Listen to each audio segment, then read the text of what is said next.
Hello, and welcome back. I'm your hostess Danielle, and today we'll be discussing some helpful tips if you're practicing in the broom closet.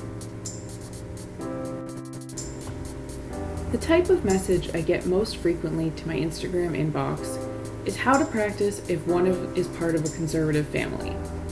I've heard a lot of different background problems, the main one being that the parents of the person who want to practice are part of Catholicism or Christianity that sees witchcraft as the act of the devil and purely evil. Something to remember when dealing with parents or even opposing people in your life like that is that this is the way they've been brought up. This is something that's been drilled into them and generations before them. It is something they have been bred to fear. It is not that they want to squash it out of you out of spite. It's because they are afraid, and to fear is to be human. Fear of their child being the target of the devil or going to hell, fear of their family being shamed possibly, fear of never being able to speak to you again. Practicing in the broom closet can be frustrating, but it doesn't have to be as suffocating as people think. It actually gives you a chance to study and hone parts of your craft before you come out of the broom closet, giving you more of a strong base for when you decide to be open about your choice. Introspective study can be incredibly grounding in the beginning. Even if you want to share every amazing bit of knowledge you soak up, patience is key to practicing your craft in general. The major setback to practicing behind closed doors is that a lot of the best information is that in physical print. If you're practicing without anyone knowing, and/or are young enough not to have your own income, it cuts off a lot of valuable resources.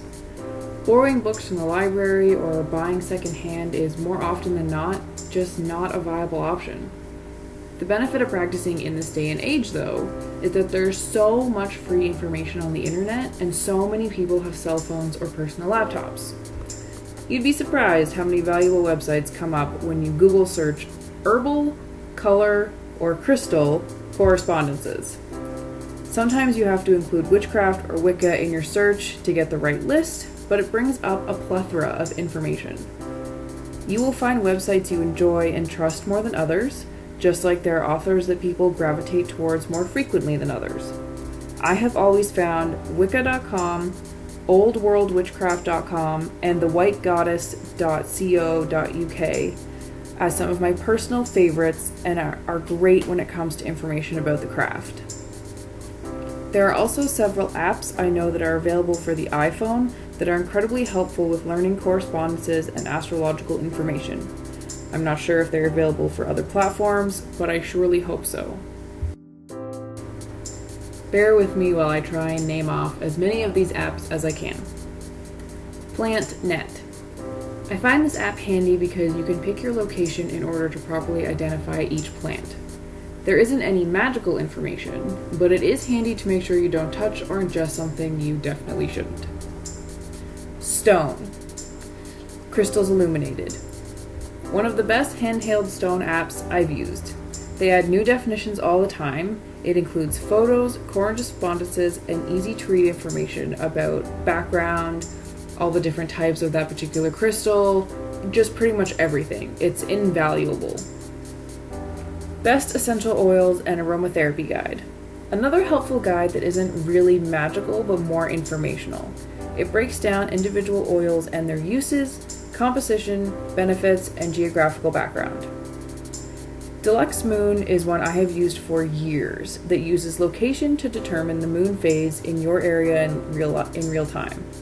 It gives information on what plants to plant at what phases of the moon, the percentage of illumination, the time of moon rise, moon set, sunrise, and sunset, as well as a bold list of recommendations, precautions, symbols, and so much more for that exact day.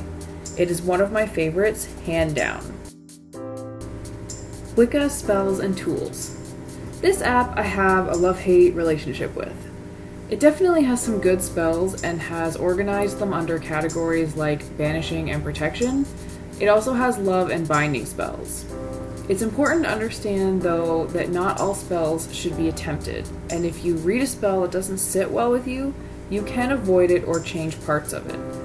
But if you have no idea where to start with spellcrafting, this at least gives you kind of a set of what you could do if you were to create your own, different rhymes, different ways to just put it together. So it is informational. You just have to use your better judgment.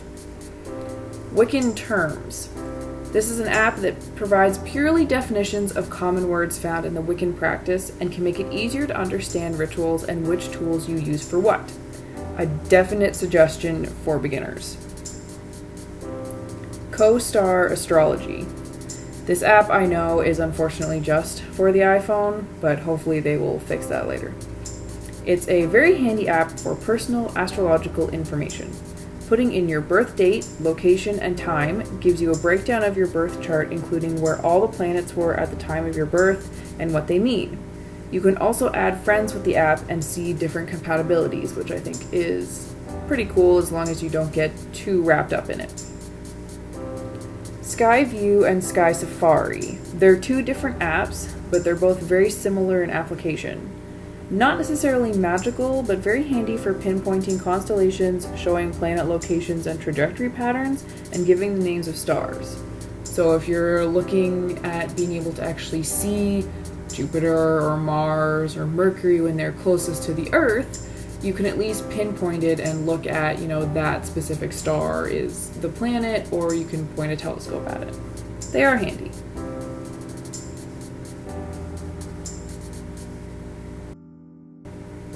As far as actually practicing in secret goes, there are several ways to perform effective spells or rituals without all of the materials some witches may have.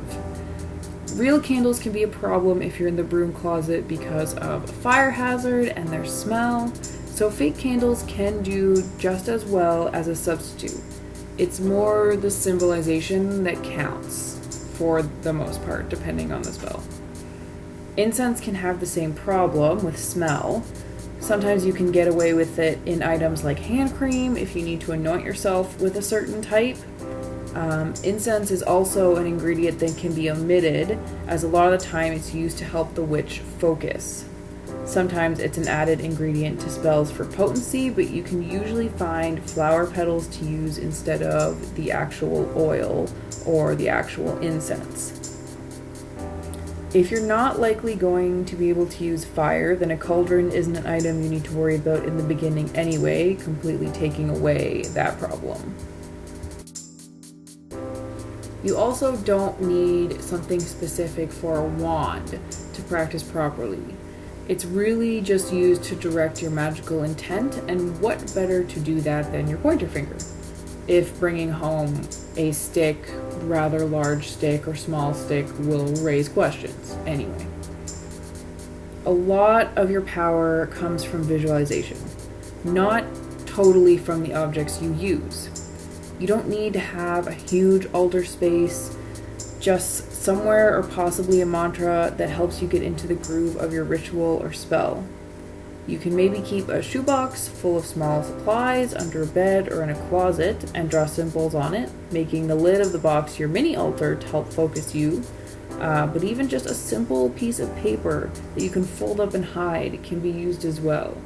Anything that will make it easier for you to practice, possibly less likely to get caught depending on the severity of your living situation. It's all about the visualizing. As long as you can do that, you should be able to practice without any worry. The most important thing is to believe in yourself and in your magic. You don't need all the fancy tools or the most expensive item in order to make your magic powerful or real. And that is really hard to remember when Instagram and Facebook are filled with witches who have multiple items and big altars and can practice however they want.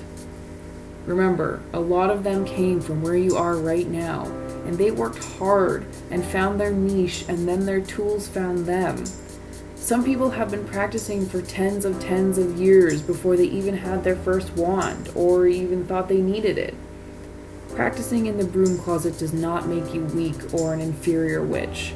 Exercise patience and don't compare yourself to anyone else or your craft to anyone else's. This brings us to the end of this episode. This will be a bi-weekly podcast, so make sure to subscribe and turn your notifications on. Next time, we will be discussing effective ways to come out of the broom closet. This episode was brought to you by the tarot card, the Ace of Swords. The Ace of Swords has a couple meanings. The suit of swords is that of air and action. The cards address power, conflict, and change. The aces of any suit mark beginnings. The Ace of Swords brings about mental clarity and is the beginning of a new power. When lightning strikes, all becomes clear, and it's as if you can see everything for what it is. If you're on Instagram or Twitter, swing by my page under the same name, AWitchAlone. And if you follow, make sure you say hi. I love meeting new followers. Until next episode, blessed be.